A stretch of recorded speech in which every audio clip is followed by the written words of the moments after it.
আজ বৃহস্পতিবার। বৃহস্পতিবার মানেই হচ্ছে মা লক্ষ্মীর পুজো। মা লক্ষ্মীর পুজো শুধু করলে চলবে না, তার সাথে সাথে ঘর দরজা ভালো করে পরিষ্কার করে মুছিয়ে পরিষ্কার করে যদি মা লক্ষ্মীর পুজো করা যায় তাহলে মা লক্ষ্মী অত্যন্ত সন্তুষ্ট হন, তাই না? এখন ঘড়িতে সকাল 5টা মতো বাজে। আজ ভিডিওটি এখান থেকেই শুরু করলাম। নমস্কার বন্ধুরা, কেমন আছেন সবাই? আশা করি সবাই ভালো আছেন, সুস্থ আছেন, আর আমিও ভালো আছি। আসাম থেকে আমি সীমা, ডিডিএস ব্লগে আপনাদের সবাইকে স্বাগত আর অনেক অনেক ভালোবাসা জানিয়ে আমার আজকের ব্লগটি শুরু করলাম। আমি আজ বিছানাটা ভালো করে গুছিয়ে তারপর চলে যাব আমার সংসারের অন্যান্য কাজে। আশা করি বন্ধুরা আজকের ভিডিও আপনাদের ভালো লাগবে, আর যদি ভালো লাগে তাহলে প্লিজ একটা লাইক দিয়ে প্রথম থেকে শেষ অবধি থাকার অনুরোধ করছি। আর যদি বেশি ভালো লাগে তাহলে প্লিজ সাবস্ক্রাইব করে আমার পাশে থাকবেন। আর যারা এই কাজ আগেই করেছেন তাদেরকে আমার অন্তর থেকে অনেক অনেক ভালোবাসা। এইভাবে আপনারা আপনাদের মহামূল্যবান সময়ে আমাকে দেওয়ার জন্য। তো চলুন, আমার বিছানাটা গুছানো হয়ে গেছে, আর এখনও কিন্তু আমাদের ওইদিকে সকাল সন্ধ্যা হলে অনেকটাই ঠান্ডা, আর দিনের বেলা প্রচুর রৌদ্র। তাই আর রাত্রিবেলায় হালকা একটু কিছু আয়ে না দিলে যেন আর ভালোই লাগে না, যেন ঘুমটাই আসে না। দিনের বেলা রৌদ্র দেখলে মনে হয় সব কিছু গুছিয়ে রেখে দেবো আর বাহির করব না কিছু, কিন্তু রাত্রিবেলা যখন ঠান্ডা লাগে তখন এই সবগুলো খুঁজে বের করে গায়ে দিই। সে যাই হোক, কথা বলতে বলতে আমার বিছানাটাও গোছানো হয়ে গেছে। এখন আমি ঘর ভালো করে ঝাড় দিয়ে নিচ্ছি। ঘরের বিছানাগুলো গুছিয়ে ঘর ভালো করে ঝাড়ু দিয়ে তো বাইরে চলে এসেছি। এখনও দেখুন সূর্যি মামার দেখাই পাওয়া যাচ্ছে না, মানে সূর্যি মামা ভালো করে উঠেনি। এখনও কিন্তু বেশ অন্ধকার অন্ধকারই মনে হচ্ছে। তবে আর কিছুক্ষণের মধ্যে সূর্যি মামা উঠলেই তো আর চারপাশে রোদ্দুর আর রোদ্দুর। আমার গায়ে এখনও কিন্তু অনেকটাই ঠান্ডা লাগছে, তাই দেখে আপনারা বুঝতেই পারছেন।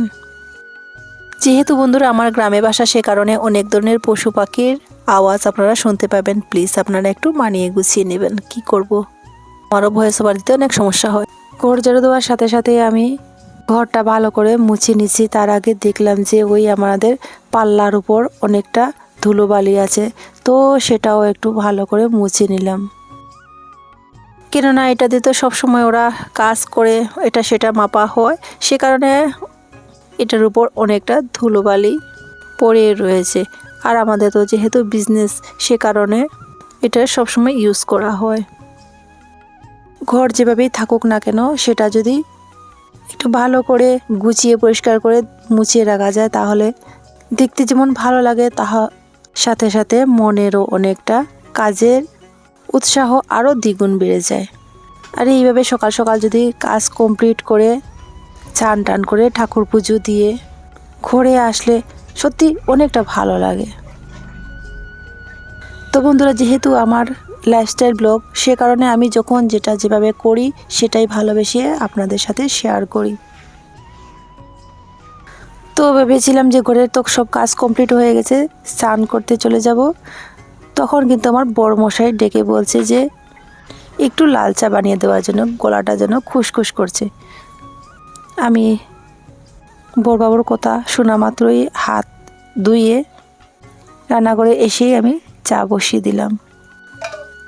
লং, এলাচ, আদা, গোলমরিচ দিয়ে কড়া করে 1 কাপ চা বানিয়ে বড়বাবুকে দিয়ে দিলাম, যাতে ওর গলার খুসখুসটা কমে যায়। আর সাথে নিমকি বিস্কিটও দিয়ে দিলাম। এরপর আমি স্নান টান করে ঠাকুর পুজো দিয়ে চলে এসেছি রান্নাঘরে। আর কিন্তু কোনো ভিডিও করিনি। এর মধ্যে বড়বাবু আবার আজও পুকুর থেকে কিছু মাছ নিয়ে এসেছিল, তো সবগুলো মাছ আমি স্নান করার আগে কেটে কুটে ধুয়ে পরিষ্কার করে নিয়ে এসেছিলাম। ওইদিকে মাছ তো ভাজা হচ্ছে, রান্নাটা বসিয়ে দিয়েছি, আর সাথে সাথে আমি আমার প্রয়োজনীয় একটু সবজি কেটে নিচ্ছি। তো সবজির মধ্যে এখানে বাঁধাকপি একটু কুচিয়ে নিচ্ছি। এখন তো বাঁধাকপি কেউ খেতেও চায় না, আর এই বছর আমাদের বাঁধাকপি দিয়ে মাছের মাথা দিয়ে শাক রান্না করিয়েই নি। এটা হচ্ছে আমার বড় বাবুর আবদার যে বাঁধাকপির সিজন তো চলে যাচ্ছে, আর একদিনও তুমি আমাকে মাছের মাথা দিয়ে বাঁধাকপি দিয়ে শাক বানিয়ে খাওয়াওনি। তাই তো আমি বড় বাবুর আবদার পূরণ করার জন্য বাঁধাকপি ঝিরিঝিরি করে কেটে ভাপানোর জন্য বসিয়ে দিলাম। বাঁধাকপি যতই ভালো করে রান্না করো না কেন, একটু ভাপালে না কেমন জানি একটা স্মেল বেরোয়, আর সেই স্মেলটা তো একদমই ভালো লাগে না। সেজন্য একটু ভাপিয়ে জলটা ফেলে দিলে তার স্মেলটাও চলে যায় আর খেতে একটু ভালোই লাগে। এক পাশে বাঁধাকপি ভাপানোর জন্য বসিয়ে দিয়েছি, আর অপর পাশে রান্না করার জন্য মাছগুলো অল্প ভাজা করে নিচ্ছি। ওই রান্না করতে করতে তখন আমার ছেলে এসে আমার কাছে ফিসফিস করে বলল, মা এই মাছ আমার আর খেতে ভাল লাগছে না, আজ তুমি থুর দিয়ে মসুর ডাল বানাতে হবে। তো ওইদিকে আমি বাবা ছেলে দুজনের আবদার থুর দিয়ে মসুর ডাল, সেটা অনেক আগেই খাওয়া হতো, কিন্তু আজকাল এই খাওয়াগুলো একদমই প্রায় ভুলেই গেছি বললেই চলবে। আমার বিয়ের পর দেখতাম আমার শাশুড়ি মা মসুর ডাল দিয়ে থুর বানাতেন, খুবই ভালো লাগতো খেতে। অনেকটা বছর হয়েছে, প্রায় আমি এই রান্নাগুলো ভুলেই গেছি। ছোটোবেলা খাওয়ার রেসিপিগুলো তার মনে পড়লো। সে যাই হোক, ও যেহেতু মার কাছে আবদার করছে, তাই আজ ওর আবদারগুলো রাখতে বাধ্য হলাম। ওইদিকে আমার প্রয়োজন মতো একটু মুসুর ডাল নিয়ে নিয়েছি। আমার যেহেতু থাইরয়েড, সে কারণে আমি কিন্তু মুসুর ডাল খাই না, আর এই মুসুর ডাল না দেখলে আমারও খুবই ভালো লাগে। একটা সময় আমি ভীষণ পছন্দ করতাম। মুসুর ডাল ভালো করে ধুয়ে রেখে এই যে আমি থুর ডালে দেওয়ার জন্য কেটে নিচ্ছি। প্রথমে বাইরের সেই খোসাগুলো একটু ছাড়িয়ে নিচ্ছি। খুবই সুন্দর ছিল থুর। আমাদের বাগানের ছেলেটা খেতে চাইছিল বলে ওর বাবা আজই বাগান থেকে নিয়ে এসেছিল। কেননা গতকাল শুধু কলার ছড়ি কাটা হয়েছে। যদিও বা এই সবজিটা অনেক উপকার, কিন্তু রান্না করতে অনেকটা ঝামেলা হয়, সে কারণে এটা রান্না করতে প্রায় ভুলেই গেছি, কিন্তু খেতে আমারও ভালো লাগে। ওইটা কাটতে সময় ভেতরে একটা সুতোর মতো থাকে, সেটা আবার না ফেললে রান্না করার সময় যদি থাকে তাহলে একটু সুতোর মতো মনে হয়। ওই যে আমি আমার প্রয়োজন মতো কেটে নিলাম। এখনও আমার সেই কথাগুলো মনে পড়ে। যখন আমার প্রথম বিয়ে হয়ে আমি এসেছিলাম, তখন আমার শাশুড়ি মা আমাকে দিয়ে বলছিলেন যে আমাকে একটু থুর কেটে দাও। আমি না জেনে না বুঝে এমনভাবে থুর কেটেছি, কী আর বলবো, সব সুতো উতো সব রেখে তারপর আমার শাশুড়ি মা আমাকে দেখিয়ে দিয়েছিলেন যে থুর কীভাবে কাটতে হয়। এখন হয়তো সেই কথাগুলো মনে পড়লে হাসি পায়, তখন যেন খুবই লজ্জা লাগছিল। থুরগুলো ভালো করে ধুয়ে কড়াতে ফোড়নের জন্য লঙ্কা শুকনো, তারপর দিয়ে দিলাম রসুন, তারপর পেঁয়াজ, হলুদ, জিরের গুঁড়ো দিয়ে যখন নুন দিতে গিয়েছিলাম তখন দেখলাম যে নুনটা ফুরিয়ে গেছে। তখন সাথে সাথে একটা নুনের প্যাকেট ভেঙে ওই আমার কাচের বয়মে রেখে দিচ্ছি। তার থেকে আমি রান্না করার জন্য অল্প নুনও নিয়ে নিলাম।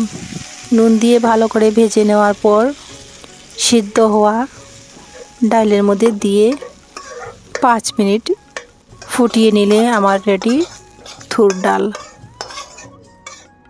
সবার পছন্দ একরকম নয়, আর সবার খাওয়ার ধরনটাও কিন্তু একরকম নয়। বিভিন্ন জনে বিভিন্ন রকমের বিভিন্ন স্টাইলে রান্না করে। তো বন্ধুরা, আমি যেভাবে আমার পরিবার খেতে পছন্দ করে ঠিক সেইভাবেই আমি রান্না করি, আর সেইভাবেই আপনাদের সাথে ভালোবেসে শেয়ার করি। ওইদিকে আমার মুসুর ডালের থুর ডাল রেডি হয়ে গেছে। এখন নামিয়ে নেওয়ার পালা। আবারও সেই কড়া বসিয়ে ফোড়নের জন্য দিয়ে দিলাম গোটা জিরে, তার সাথে পেঁয়াজটা একটু বাদামি কালার হয়ে যাওয়ার পর আগে কেটে ধুয়ে রাখা ছোট ছোট আলু দিয়ে দিলাম, সাথে একটু মশলা, লঙ্কা, হলুদ, জিরের গুঁড়ো, সাথে তো নুন থাকবেই। তো সবগুলো ভাজা হয়ে যাওয়ার পর দিয়ে দিলাম আদা, রসুন আর এলাচের পেস্ট। আদা রসুনের কাঁচা গন্ধ চলে যাওয়ার পর সেই আগে ভাপিয়ে রাখা বাঁধাকপি দিয়ে দিলাম। তো সেগুলো দিয়ে ভালো করে নাড়াচাড়া করে আলু মশলার সাথে বাঁধাকপি যাতে ভালো করে মিক্স হয়ে যায়।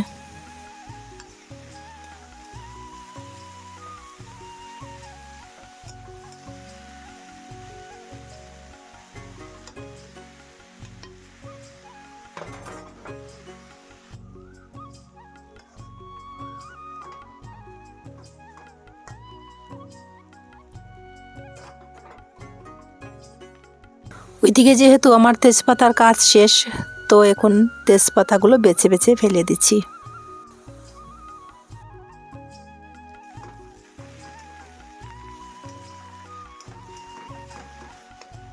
যখন দেখলাম সবগুলোর সাথে ভালো করে মিক্স হয়ে গেছে, আলুও সেদ্ধ হয়ে গেছে, এইবার দিয়ে দিলাম আগের থেকে ভেজে রাখা মাছের মাথা।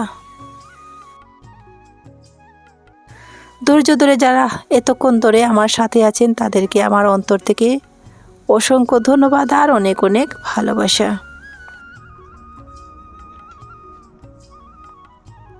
আমার তো বাঁধাকপি শাক মোটামুটি রেডি। এখন আমি গ্যাসটা বন্ধ করে ভাতও বসিয়ে দেব। আজ আর মাছ কেউ খেতে চাইছে না, তাই আর মাছ দিয়ে আর অন্য কিছু রান্না আর করবো না। তবে হ্যাঁ, ডালের সাথে সবার জন্য এক এক পিস মাছ ভাজা তো থাকবেই, যেটা আমাদের পরিবারের সবাই একটু পছন্দ করে বেশি। সবাই বলছে রাত্রে মাছ দিয়ে যা হবার হবে দুপুরবেলায় তা দিয়েই হয়ে যাবে।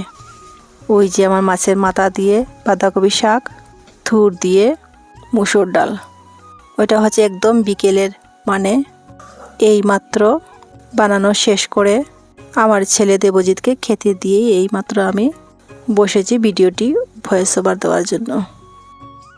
এখানে বানিয়েছি ফুচকা, টক আর দই, সাথে সিঙ্গাড়া, আর সাথে হচ্ছে ফুলকপির পকোড়া। তো বন্ধুরা, আজ এই পর্যন্ত। দেখা হচ্ছে পরবর্তী ভিডিওতে। সবাই সুস্থ থাকুন, ভালো থাকুন, সাবধানে থাকুন। আসি, টাটা।